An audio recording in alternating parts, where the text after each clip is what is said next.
Hi everyone! Welcome back to the shortstorypodcast.com, where you hear fast-paced short stories and get a quick writing tip afterward. I'm your host, J.B. Wachowski. This week's episode is one of my favorite stories from my book, Short Story Podcast 2018. It's episode 17, The Pregnant Earth. We have only one Earth, but what if our understanding of it is still in its infancy? Today's tale is a tongue-in-cheek warning about something which could not possibly happen. Or could it? Sean nervously slid the stolen report across the barroom table to Phil. Everyone thinks the bottomless gorge was cut by glacial floodwater 30,000 years ago, but our borehole tests prove it is not what it seems to be. At first, we thought someone tampered with the test results, so we ordered a lockdown on the site. However, we still got the same protein substance every time we bored into the top lip of the gorge. Phil's eyes widened when he read about the repeated positive blue test results. I don't get it. How can this be? You know what this means if you're right. Yeah, right, Phil. It means the end of our world, because it's not what we think it is. But Sean, this report will turn our scientific world upside down. You would get the Nobel Prize in Science. Why leak it now?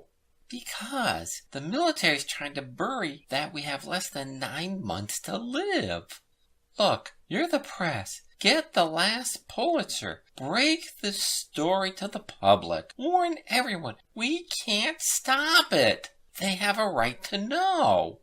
Sean raved on as Phil ordered more drinks for both of them. They drank themselves into total oblivion. Finally, the bar closed and kicked the two drunks out. They decided not to tell anyone that the earth was alive and hungry.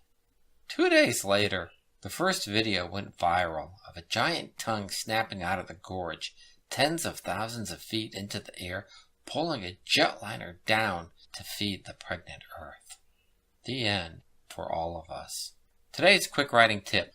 Writers often overthink the naming of their characters. They want their character names to be so memorable and unique that they mess it up. The downside is that readers end up not being able to pronounce the names. How can you read something if you can't pronounce the characters' names? As a result, the reader doesn't read the story or buy the book.